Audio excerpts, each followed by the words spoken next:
अस्सलाम वालेकुम dear students. तो हमने इंट्रोडक्शन टू इम्यूनोलॉजी के दो लेक्चर्स पढ़ लिए, ठीक है। इसका पार्ट ए हमने पढ़ लिया, इसमें हमने जनरल टर्मिनोलॉजी वगैरह पढ़े थे, ठीक है। और इसके बाद फिर हमने इसका पार्ट बी पढ़ लिया था, ठीक है। तो अब हम पार्ट सी पढ़ते हैं, ठीक है। तो थर्ड लेक्चर में हम कवर करेंगे एंटीबॉडीज़, ठीक है। इसके स्ट्रक्चर और इसका फंक्शन, ठीक है, ये पढ़ेंगे हम। So before starting, so you should know that what is antibodies, ठीक है। Antibodies also known as immunoglobulins, ठीक है। इसको हम immunoglobulin भी कहते हैं, ठीक है। बिलोंग टू गेमा globulin fraction of serum protein, ठीक है। ये जो सीरम प्रोटीन है, ठीक है, इसमें ग्लोबुलिन प्रोटीन्स होते हैं, ठीक है, गेमा ग्लोबुलिन्स, ये उनसे बना होता है, ठीक है। और ये सारे एंटीबॉडीज़, जितने भी एंटीबॉडीज़ है, ये सारे सीरम में पाई जाती हैं, ठीक है। जो रेड ब्लड से होल ब्लड हम लेते हैं, ठीक है, फिर इसको सेंट्रीफ्यूज करके फिर इससे हम जो सीरम सेपरेट करते हैं, ये सीरम के पोर्शन में होते हैं। जो रेड पोर्शन, रेड सेल्स का पोर्शन है, उसमें हमारे पास ये नहीं होते, ठीक है। तो डिटेल में जाने से पहले आप लोगों को पता होनी चाहिए, ठीक है, कि एंटीबॉडीज़ जो कि प्लाज्मा सेल प्रोड्यूस करती है, ठीक है, सीरम में, ठीक है। ये हर डिजीज़ के अगेंस्ट, हर पैथोजन या हर माइक्रोब के अगेंस्ट स्पेसिफिक एंटीबॉडी बनती है, ठीक है। सेपरेट और अलग अलग एंटीबॉडीज़ हर एक पैथोजन के अगेंस्ट बनती है, ठीक है, जिसको हम फिर लैब में भी डिटेक्ट कर सकते हैं, ठीक है। एंटीबॉडीज़ का लेवल करते हैं, ठीक है, IgA level, IgE level, IgG level, ठीक है। जब इसका लेवल कम होता है तो इसका मतलब है कि we are more prone to infection, ठीक है। हमारी जब लेवल कम होती है एंटीबॉडीज़ की, तो इसका मतलब है कि हमारी डिफेंस मैकेनिज़्म वीक है, ठीक है, बॉडी का। तो एग्ज़ाम्पल, जिस तरह हम रूबेला एंटीबॉडीज़ डिटेक्ट करते हैं, ठीक है, तो रूबेला के अगेंस्ट अपने ही एंटीबॉडीज़ बने होते हैं, वो हम डिटेक्ट करते हैं, ठीक है। तो फिर इससे हम ये भी पता लगा सकते हैं कि एंटीबॉडीज़ का लेवल अगर कम है तो इसका मतलब है कि रूबेला के अगेंस्ट हमारा डिफेंस वीक है। अगर ज़्यादा है तो इसका मतलब है कि हमारा डिफेंस स्ट्रॉन्ग है, हम डिफेंसिव हैं, ठीक है। एंटीकार्डियोलाइपिन एंटीबॉडीज़ बनते हैं, ठीक है। एंटी-CCP एंटीबॉडीज़ इस तरह है, एंटी हेपेटाइटिस एंटीबॉडीज़ बनते हैं, तो एंटी इंसुलिन एंटीबॉडीज़ बनते हैं, ठीक है। तो ये हर एक डिजीज़ के अगेंस्ट अपने अपने स्पेसिफिक एंटीबॉडीज़ बनते हैं, ना कि एक टाइप की एंटीबॉडी हो, ठीक है। तो ये एंटीबॉडी का जनरल स्ट्रक्चर देख लिया आप लोग। इसका ये वेरिएबल रीजन है, ठीक है, ये ऑरेंज, ठीक है। ये वेरिएबल रीजन हर एक डिजीज़ के अगेंस्ट, हर एक पैथोजन के अगेंस्ट ये वेरी करता है, ठीक है, ये चेंज होता है। फॉर एग्जांपल, ये हेपेटाइटिस के लिए अलग होता है, ठीक है। एंटी कार्डियोलाइपिन के लिए ये अलग होता है, ठीक है।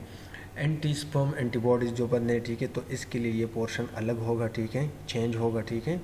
और इसका जो एंटीबॉडी का जो नीचे वाला पोर्शन है, ये फिर कांस्टेंट रहेगा। ये सारी एंटीबॉडीज़ का एक ही टाइप का रहेगा, ठीक है। तो एंटीबॉडीज़ बिलोंग टू गेमा globulin fraction of serum proteins, ठीक है। वाई शेप्ड और टी शेप्ड पॉलीपेप्टाइड्स, ठीक है, मोस्टली वाई शेप्ड होते हैं, ठीक है। इसमें 2 आइडेंटिकल हैवी चेन्स होते हैं, 2 आइडेंटिकल लाइट चेन होते हैं, ठीक है। ये देख ले आप लोग, यहाँ पर जो लिखा भी है, ठीक है, ये 2 लाइट चेन है इसके, जो छोटे छोटे हैं, ठीक है, जो छोटे छोटे आर्म से बने हुए हैं, ठीक है। और ये 2 हैवी चेन्स हैं जो कि डाइसल्फाइड बॉन्ड से अटैच है एक दूसरे के साथ। इन दोनों के बीच में ये जो डार्क पोर्शन है, ठीक है, ये डाइसल्फाइड बॉन्ड्स को रिप्रेजेंट करता है, ठीक है। All immunoglobulins are not antibodies, ठीक है, this is very important sentence, ठीक है। All immunoglobulins are not antibodies. Mostly जब हम देखते हैं तो इम्यूनोग्लोबुलिन का जो वर्ड है, ठीक है, ये एंटीबॉडी के साथ इंटरचेंजेबल यूज़ होता है, ठीक है, मतलब एक दूसरे के लिए यूज़ होता है। लेकिन एक्चुअल में इम्यूनोग्लोबुलिन जितने भी हैं वो सारे एंटीबॉडीज़ नहीं होते हैं। इस तरह हमारे पास क्रायोग्लोबुलिन्स हैं, ठीक है। मल्टीपल माइलोमा में जो प्रोटीन बनते हैं उसको हम एंटीबॉडीज़ नहीं कह सकते हैं, ठीक है। माइक्रोग्लोबुलिन्स हैं, वो भी इम्यूनोग्लोबुलिन्स हैं, लेकिन उसको हम एंटीबॉडीज़ नहीं कह सकते हैं, ठीक है। एंटीबॉडीज़ के मेनली 5 टाइप्स है, ठीक है, IgG, IgM, IgA, IgD and IgE, ठीक है। इसको हम इस तरह भी याद कर सकते हैं, ठीक है, कि हम इसको ऐसे सीक्वेंस में लिखें, इनसे गेम बन जाए, गेम्ड, GAM ठीक है। तो आप लोगों को इस तरह भी याद रह सकता है, ठीक है। तो आगे बढ़ते हैं, एक एंटीबॉडी की जो स्ट्रक्चर है पहले इसको देखते हैं, ठीक है। इसकी किस तरह की शेप होती है, ठीक है, वाई शेप होती है। और इसके एक 2 हैवी चेन होते हैं, ठीक है, और 2 लाइट चेन होते हैं, ठीक है। एक लाइट चेन ये हो गया और एक लाइट चेन ये हो गया, ठीक है। और एक हैवी चेन ये हो गया और एक हैवी चेन ये, और ये दोनों हैवी चेन डाइसल्फाइड बॉन्ड के साथ इसके थ्रू अटैच हुए होते हैं, ठीक है। ये जो हैवी चेन है, ठीक है, यहाँ पर ये देख लें VH, वेरिएबल हैवी चेन, ठीक है, वेरिएबल लाइट चेन, ठीक है। ये पोर्शन जो है ना, ये हर पैथोजन के लिए चेंज होता रहता है, ठीक है। जिस तरह अगर हम एग्जांपल ले लें तो हेपेटाइटिस के लिए ये पोर्शन अलग होता है, ठीक है। मलेरिया के लिए या दूसरे पैथोजन के लिए ये पोर्शन अलग बनता है, ठीक है। और इस तरह इसके ये नीचे वाला कांस्टेंट लाइट चेन और कांस्टेंट हैवी चेन 1, ठीक है, constant heavy chain 2, constant heavy chain 3, ठीक है। और ये रीजन्स अलग अलग के इसके फंक्शन है, ठीक है। और ये जो कांस्टेंट हैवी चेन 2 है ये कॉम्प्लीमेंट बाइंडिंग रीजन है, ठीक है। और ये कांस्टेंट हैवी चेन 3 जो है ना, ये फेगोसाइट बाइंडिंग रीजन है, ठीक है। जो variable light chain, constant light chain, ठीक है, इसको कंबाइनली हम कहते हैं फेब रीजन, ठीक है, फ्रेगमेंट एंटीजन बाइंडिंग, ठीक है। यहाँ पर हमारे पास एंटीजन की बाइंडिंग होती है इस रीजन में, ठीक है। और जो नीचे वाला जो डाइसल्फाइड बॉन्ड से नीचे वाला हिस्सा है, ठीक है, इसको हम FC रीजन कहते हैं, ठीक है, कांस्टेंट फ्रेगमेंट या फ्रेगमेंट कांस्टेंट रीजन, ठीक है। तो इससे आप लोगों को इस तरह भी क्वेश्चन आ सकता है, MCQs आ सकते हैं कि जो FAB रीजन है, ठीक है, फेब रीजन जिसको कह सकते हैं, ठीक है। हम फेब रीजन में हमारे पास कितने हैवी चेन्स हैं और कितने वेरिएबल हैवी चेन्स हैं और कितने वेरिएबल लाइट चेन्स हैं, ठीक है।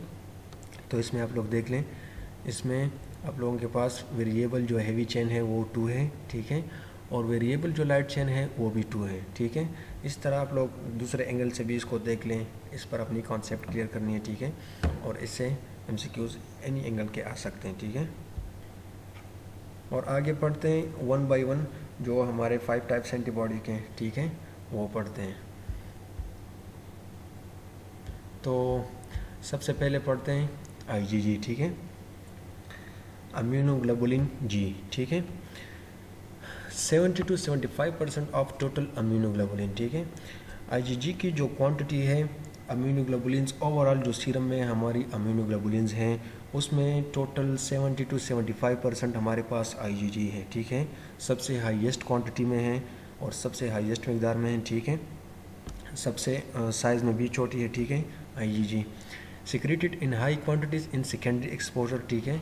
जब एक पैथोजन के अगेंस्ट हमारे पास IgG सिक्रेट हो जाए, ठीक है, और इस पैथोजन का एक्सपोजर दोबारा बॉडी को हो जाए, ठीक है, एक बैक्टीरिया बैक्टीरियल इन्फेक्शन हमें हो गया, ठीक है, उसके अगेंस्ट IgG बन गई और वही बैक्टीरिया कुछ दिनों बाद फिर हम इनगल्फ करते हैं, फिर उसकी बॉडी में इंजर्शन होती है, ठीक है, तो दूसरे एक्सपोजर के साथ IgG की क्वांटिटीज़ मज़ीद बढ़ जाती है और वो दोबारा इसकी प्रोडक्शन तेज़ हो जाती है मज़ीद, ठीक है। सेकेंडरी एक्सपोजर इसको कहते हैं कि दोबारा हमारी बॉडी उस पैथोजन को एक्सपोज हो जाए, ठीक है। ये IgG प्लेसेंटा को भी क्रॉस कर सकती है, ठीक है, इसकी साइज़ छोटा होने की वजह से ये प्लेसेंटा को क्रॉस कर सकती है, जो बेबी जब मदर के पेट में होता है, ठीक है, तो उस वक्त जो बॉडी की सर्कुलेशन बेबी की सर्कुलेशन में जो है ना हमारे पास IgG पाई जाती है, ठीक है। मेजर फंक्शंस क्या हैं, ठीक है, न्यूट्रलाइज माइक्रोब्स एंड टॉक्सिन्स, ये माइक्रोब्स जो बॉडी में अंदर जाते हैं, ठीक है, एंड टॉक्सिन उसको न्यूट्रलाइज करती है, ठीक है, ऑप्सोनाइज एंटीजन फॉर फिगोसाइटोसिस, ठीक है, ऑप्सोनाइजेशन भी करती है। तो आप लोगों को ये भी पता होना चाहिए कि न्यूट्रलाइजेशन क्या है और ऑप्सोनाइजेशन क्या है, ठीक है। न्यूट्रलाइजेशन एक अलग प्रोसेस है और ऑप्सोनाइजेशन एक अलग प्रोसेस है, ठीक है। न्यूट्रलाइजेशन इसे कहते हैं जब कोई बैक्टीरिया हमारी बॉडी के अंदर चला जाए, ठीक है, और उस पर डिफरेंट एंटीजन्स एक्सपोज हो उसके सरफेस पे, ठीक है, तो एंटीबॉडीज़ क्या करती है, ठीक है, IgG, वो बेसिकली क्या करती है, वो इसकी एंटीजन जहाँ पर उसकी एंटीजन एक्सपोज हुई होती है, ठीक है, उस जगह को ब्लॉक कर देता है और उसको सेल एंट्री से बचाती है, ठीक है, और उसको फंक्शनलेस बना देती है बैक्टीरिया को। बैक्टीरिया फिर अपना फंक्शन परफॉर्म नहीं कर सकता और वो ब्लॉक हो जाता है, इसके हाथ बंद हो जाते हैं, ठीक है। बस वो एक जिसको हम कह सकते हैं कि मतलब उसको हमने बांध लिया फिर, ठीक है। और अपसोनाइज एंटीजन फॉर फेगोसाइटोसिस, और अपसोनिन एक प्रोटीन्स होते हैं, ठीक है। तो वो प्रोटीन जब बैक्टीरिया के ऊपर अटैच हो जाते हैं, ठीक है, तो फिर इसकी फेगोसाइटोसिस में आसानी होती है फेगोसाइट्स को, ठीक है। तो जब ये फेगोसाइट्स इनको इनगल्फ कर लेते हैं तो फिर इसको अपने अंदर डिस्ट्रॉय कर लेते हैं। एक्टिवेट द कॉम्प्लीमेंट, ठीक है, कॉम्प्लीमेंट सिस्टम एक अलग सिस्टम है, ठीक है, इसको भी आगे डिटेल में पढ़ेंगे, ठीक है। इसको भी एक्टिवेट करते हैं and protect the new born. इस तरह मैंने पहले बताया कि ये न्यू बॉर्न बेबीज़ में जो इम्यूनिटी होती है, एंटीबॉडीज़ होती है, ठीक है, वो IgG होती है बेसिकली। जो मैटरनल एंटीबॉडीज़ है, ठीक है, वो IgG है।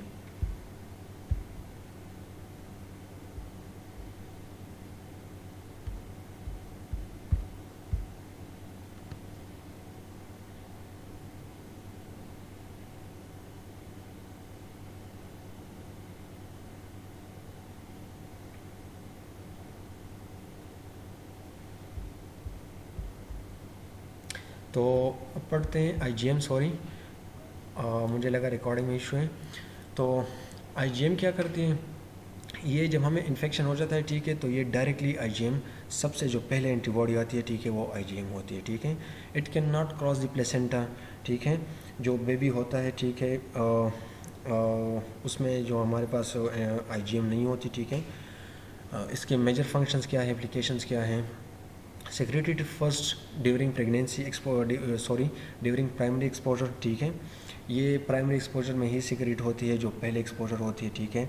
एक्टिवेट्स द कॉम्प्लीमेंट, जिस तरह हमने IgM में ये जिक्र किया कि ये कॉम्प्लीमेंट को एक्टिवेट करता है, तो इसी तरह कॉम्प्लीमेंट सिस्टम को IgM और IgG दोनों एक्टिवेट करते हैं, ठीक है। Used as a marker for recent infections, ठीक है, रीसेंट इन्फेक्शन के लिए एज अ मार्कर यूज़ होता है, या एक्टिव इन्फेक्शन के लिए या रीसेंट इन्फेक्शन के लिए। जब जिस तरह मैंने पहले टाइफाइड की एग्जांपल दी, जब एक बंदा आता है और उसको हम टाइफाइड टेस्ट करते हैं, ठीक है, और इसका IgM भी पॉजिटिव आता है और IgG भी पॉजिटिव आता है, ठीक है, तो इसका मतलब ये हुआ कि इसका इन्फेक्शन एक्टिव इन्फेक्शन है, ठीक है, इसको करंटली इन्फेक्शन है, इसलिए IgM प्रेजेंट है, ठीक है। और IgG क्या करती है, वो पास्ट इन्फेक्शन को रिप्रेजेंट करती है, ठीक है। Presence in new born means infection, ठीक है, जब बेबीज़ में हमारे पास IgM प्रेजेंट होता है तो इसका मतलब ये हुआ कि इसमें कोई इन्फेक्शन है, प्रेजेंट इन्फेक्शन है, ठीक है। Single positive infection in serum और CSF इंडिकेट्स रीसेंट और एक्टिव इन्फेक्शन, ठीक है। Use to detect early phase of infection, जब IgM प्रेजेंट होता है तो हम इससे ये अंदाज़ा लगा सकते हैं कि हमारे पास कई घंटे पहले या कई दिनों पहले हमें इन्फेक्शन हुआ है और वो अब भी प्रेजेंट है, ठीक है। तो ये था IgM के बारे में सारे। अच्छा, इसमें एक पॉइंट मैं भूल गया हूँ, ठीक है, कि IgM ये मैं इधर ऐड कर देता हूँ, ठीक है। It also act as opsonin, ठीक है, तो ये भी एज अ ऑप्सोनिन एक्ट करता है, ठीक है। और जब मैक्रोफेज उस जब IgM किसी पैथोजन पे अटैच होता है, ठीक है, तो फिर उसको इनगल्फ करने में फेगोसाइट सेल को आसानी होती है, ठीक है, उसको इजीली ऑप्सोनाइज कर सकता है बैक्टीरिया। और एक और पॉइंट के इट्स द लार्ज एंटीबॉडी, ठीक है, इसका जो साइज़ है वो सबसे लार्ज है सारी एंटीबॉडीज़ में, ठीक है। पेंटामेरिक एंटीबॉडी है, ठीक है, और ये एक साथ बहुत से बैक्टीरिया को अटैच करता है, इसलिए इसकी क्वांटिटी सीरम में बहुत कम है, ठीक है। तो अब बढ़ते हैं IgA की तरफ, ठीक है। सो IgA is a monomeric molecule, ठीक है। इसका क्या मतलब है मोनोमेरिक का, ठीक है।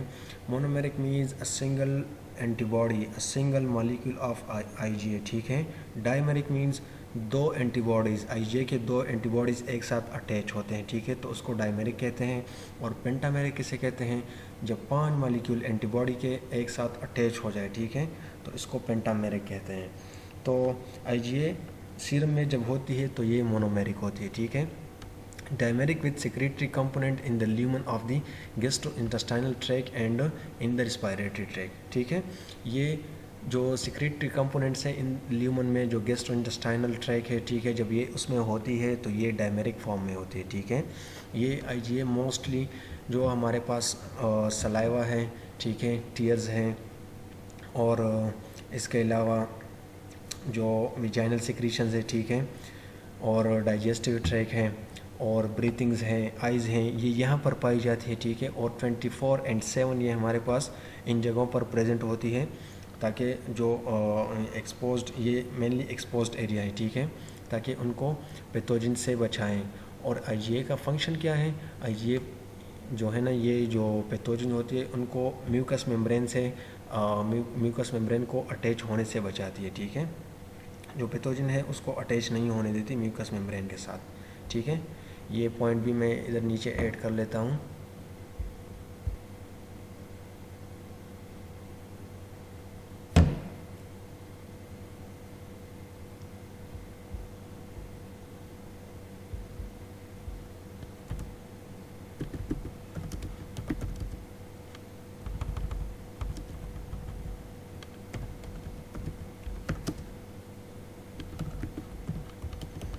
ठीक है।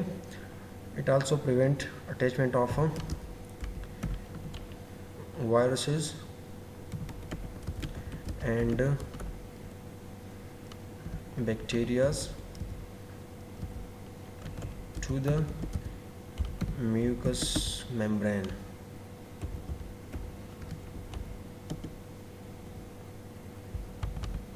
ठीक है।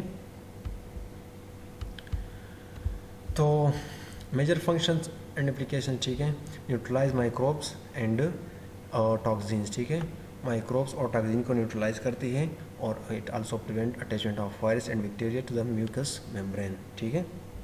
और ये बैक्टीरिया जो हमारे पास टोटल बैक्टीरिया की जो परसेंटेज है, ठीक है, उसमें 10% हमारे पास IgA होती है, ठीक है। सीरो डायग्नोसिस ऑफ ट्यूबरक्लोसिस, जब हम ट्यूबरक्लोसिस की वो करते हैं तो इसमें हम IgA डिटेक्ट करते हैं, ठीक है। और सिंथेशियल रिस्पायरेटरी वायरस टेस्ट, ठीक है, इसमें भी इसका ये इंपॉर्टेंट होती है IgA, ठीक है। अब पढ़ते हैं IgD, ठीक है। IgD भी हमारे पास मोनोमेरिक है, ठीक है। और जो IgD है ये हमारे पास जो बी लिम्फोसाइट्स है उस पर अक्सर पाई जाती है, ठीक है। इसकी फंक्शन क्या है, present on the surface of B lymphocyte, function as a membrane receptor, ठीक है। और इसका जो रोल है वो स्टिल अनक्लियर है, as a role in antigen stimulated lymphocyte differentiation, ठीक है, के अनक्लियर है। तो IgE जो है ना, ये मोस्टली हमारे पास जो हाइपर सेंसिटिविटी रिएक्शन टाइप 1 है, ठीक है, उसमें पाई जाती है, ठीक है। और इसकी ये भी मोनोमेरिक है, ठीक है। IgE के जो फंक्शन है, ठीक है, एसोसिएटेड विद एनाफाइलेक्सिस, ठीक है, and play roles in immunity to helminthic parasites, ठीक है। जो एलर्जीज होती है, ये जो हाइपर सेंसिटिविटी होती है, तो इसमें हमारे साथ ज़्यादातर IgE ही पाई जाती है, ठीक है। जो एलर्जन होते हैं,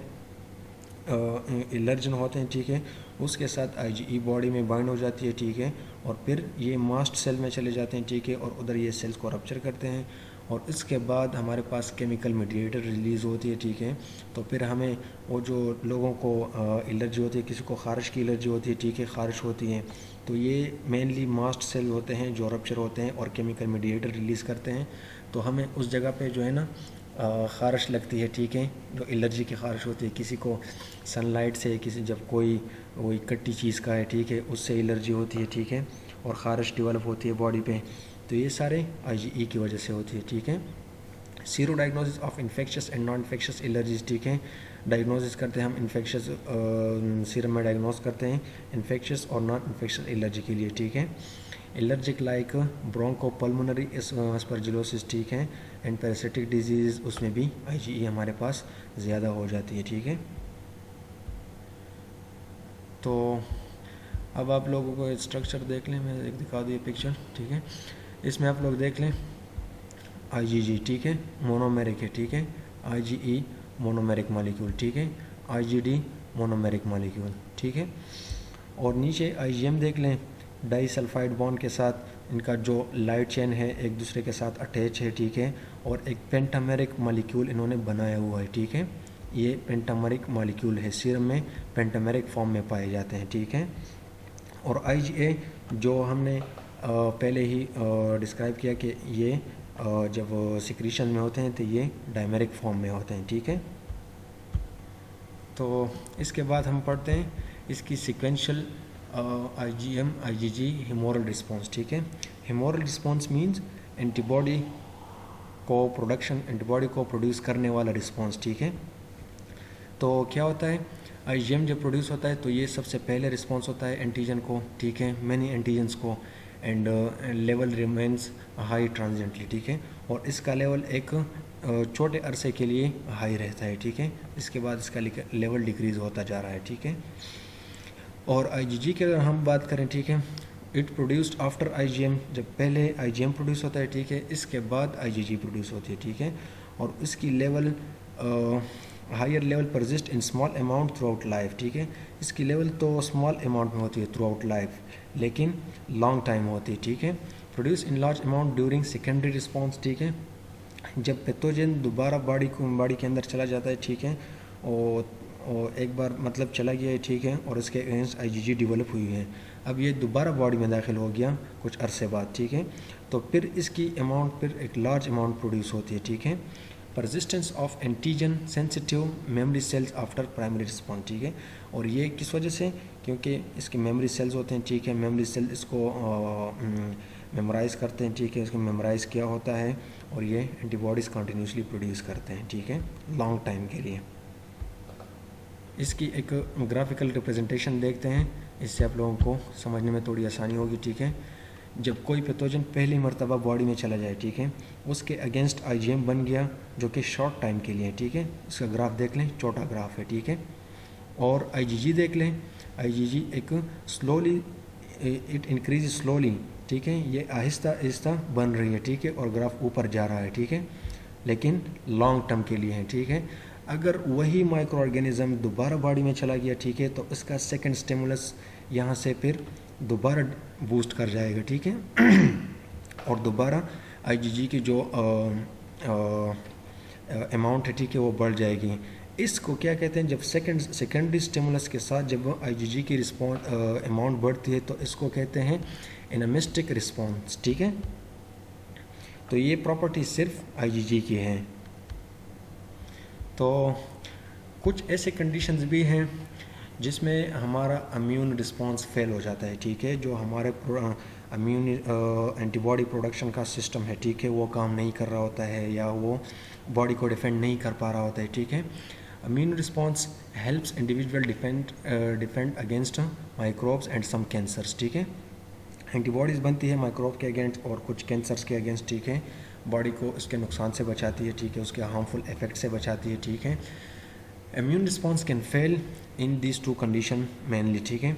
जब हाइपर सेंसिटिविटी रिएक्शन होती है, जब एलर्जी होती है, ठीक है, तो उस वक्त हमारा इम्यून सिस्टम फेल हो जाता है, ठीक है, एंटीबॉडी प्रोडक्शन फेल हो जाती है, ठीक है, या इम्यूनो डिफिशेंसी होती है, ठीक है, जब एक बंदा इम्यूनो डिफिशेंट होता है तो वो बॉडी को डिफेंड नहीं कर पा रहा होता है, ठीक है, तो इस वक्त हमारा इम्यून रिस्पॉन्स फेल हो जाता है, ठीक है। हाइपर सेंसिटिविटी रिएक्शंस क्या हैं, cause cell damage through excessive immune response to antigens, ठीक है, ठीक है। तो हमारा जो हाइपर सेंसिटिविटी देखें, नाम ही देख लें कि हमारा इम्यून रिस्पॉन्स हाइपर सेंसिटिव हो जाता है, ठीक है, अपने जो लेवल है उससे ज़्यादा सेंसिटिव हो जाता है और उससे ज़्यादा ओवर रिएक्टिव होता है, ठीक है। Cause cell damage through excessive immune response to antigen, हमारे अपने ही सेल्स को फिर ये एंटीजन्स को एक्सेसिवली ये डैमेज करना शुरू कर देता है, ठीक है। Hypersensitivity over reaction to infections agents, ठीक है, जो फॉरेन पार्टिकल बॉडी में आया होता है, ठीक है, उसके अगेंस्ट ये ओवर रिएक्शन शो कर देता है, ठीक है, एक किस्म का ओवर एक्टिंग कर लेता है, ठीक है, और उस ओवर एक्टिंग के नतीजे में हम हाइपर सेंसिटिव हो जाते हैं, हमें हाइपर सेंसिटिविटी होती है फिर, ठीक है। एलर्जी क्या है? Over reaction to environmental substance, ठीक है। कोई भी इन्वायरमेंटल सब्सटेंस है, ठीक है, उसके अगेंस्ट जो ओवर रिएक्शन होती है, ओवर सेंसिटिविटी होती है, ठीक है, उसको एलर्जी कहते हैं। जिस तरह पोलन एलर्जी है, ठीक है, इससे कुछ लोगों को एलर्जी होती है जिससे उनको फ्लू होता है, ठीक है, ब्रीथिंग प्रॉब्लम्स होती है, ठीक है। तो ये सारी हाइपर सेंसिटिविटी रिएक्शंस हैं। और ऑटो इम्यूनिटी क्या है? Over reaction to its self, जब हमारी बॉडी अपने ही सेल्स के अगेंस्ट एंटीबॉडी बनाती है तो इसको कहते हैं ऑटो इम्यूनिटी। जिस तरह ऑटो इम्यून डिसऑर्डर है, रोमाटाइड अर्थराइटिस है, ठीक है, और हमारे ही अपने ही एंटीबॉडीज़ अपने ही सेल को अटैक करती है, ठीक है, और अपने ही सेल को डैमेज करती है, ठीक है, इसको ऑटो इम्यूनिटी कहते हैं। तो अब पढ़ते हैं इम्यूनो डिफिशिएंसी, ठीक है। इम्यूनो डिफिशिएंसी क्या है? लॉस और इनएडिक्वेट function of various component of immune system, ठीक है। इम्यून सिस्टम के कुछ कंपोनेंट्स जब अपना फंक्शन छोड़ देते हैं या काम करना छोड़ देते हैं या काम कर नहीं सकते, ठीक है, तो फिर हम इम्यूनो डिफिशिएंट हो जाते हैं, ठीक है, और हमारी जो इम्यून सिस्टम है वो डिफिशिएंट हो जाती है, वो काम नहीं कर पाती, ठीक है। Can occur in any part or state of the immune system, किसी भी पार्ट में हो सकती है ये डिफिशिएंसी, ठीक है। फिजिकल बैरियर में हो सकती है, फेगोसाइट डिफिशिएंस हो सकते हैं, ठीक है, किसी भी रीज़न की वजह से, B lymphocyte, T lymphocyte, complement cells या नेचुरल किलर सेल्स, ठीक है। हम जब कोई बंदा इम्यूनो सप्रेसिव मेडिसिन खा लेता है, ठीक है, तो वो इम्यून डिफिशिएंट हो जाता है। जब इम्यून डिफिशिएंट हो जाता है तो वो इन्फेक्शन को एक्सपोज रहता है, ठीक है। कोई भी बैक्टीरिया, अपॉर्चुनिस्टिक बैक्टीरिया या कोई और बैक्टीरिया इजीली उसको इन्वेड कर सकता है, उनको अटैक कर सकता है और इन्फेक्शन काज कर सकता है। द इम्यूनो कंप्रोमाइज्ड होस्ट, ठीक है, एक बंदा फॉर एग्जांपल वो इम्यूनो कंप्रोमाइज्ड है, उसकी इम्यूनिटी वीक है, ठीक है, has an impaired function of immune system as at high risk of infection, ठीक है, उसको इन्फेक्शन की रिस्क ज़्यादा होगी और इम्पेयर्ड इम्यून सिस्टम होगी, ठीक है। इम्यूनो डिफिशिएंसी कंजेनिटल भी हो सकती है, ठीक है, एक्वायर्ड भी हो सकती है। कंजेनिटल इसको हम प्राइमरी इम्यूनो डिफिशिएंसी कहते हैं, ठीक है, जेनेटिक एबनॉर्मेलिटी की वजह से होती है basically, and defect in lymphocyte maturation. इसमें क्या होता है? लिम्फोसाइट की पूरी मैचुरेशन नहीं होती, और जब लिम्फोसाइट की मैचुरेशन नहीं होती तो फिर तो हमारी बॉडी में एंटीबॉडीज़ की प्रोडक्शन नहीं होगी, क्योंकि बी लिम्फोसाइट्स जो प्लाज्मा सेल है, ठीक है, वो हमारे पास एंटीबॉडीज़ की प्रोडक्शन करती है, तो वो इसकी मैचुरेशन नहीं होगी तो एंटीबॉडीज़ की प्रोडक्शन नहीं कर पाएगी, ठीक है। उस तरह एक्वायर्ड इम्यूनो डिफिशिएंसी जिसको हम सेकेंडरी इम्यूनो डिफिशिएंसी भी कहते हैं, results from infections, nutritional deficiencies और ट्रीटमेंट्स, ठीक है। कुछ ट्रीटमेंट जिस तरह कीमोथेरेपी, जब कैंसर की ट्रीटमेंट जो करते हैं, ठीक है, उनकी इम्यूनिटी सप्रेस हो जाती है, सप्रेस होती है, ठीक है, मेडिसिन की वजह से, तो वो क्या होते हैं? वो एट हाई रिस्क होते हैं इन्फेक्शंस को, ठीक है। या किसी इन्फेक्शन की वजह से इम्यूनो डिफिशिएंट हो जाता है बंदा, जिस तरह एड्स हैं, ठीक है, एड्स जब वो वायरस बॉडी में अंदर चला जाता है, ठीक है, तो वो हमारे इम्यून सिस्टम को डिप्रेस कर लेता है, ठीक है, सप्रेस कर लेता है और हमारी इम्यूनिटी काम नहीं कर पाती। और न्यूट्रिशनल डिफिशिएंसीज की वजह से भी हो सकता है, ठीक है। तो ये सब था जनरल ओवरव्यू, ठीक है, और इंशाल्लाह नेक्स्ट लेक्चर में हम कवर करेंगे जो दूसरे पार्ट्स हैं हमारी इम्यून सिस्टम के, इंशाल्लाह। And if you have any question regarding the lecture, so you can ask anytime and you are welcome, and thank you so much.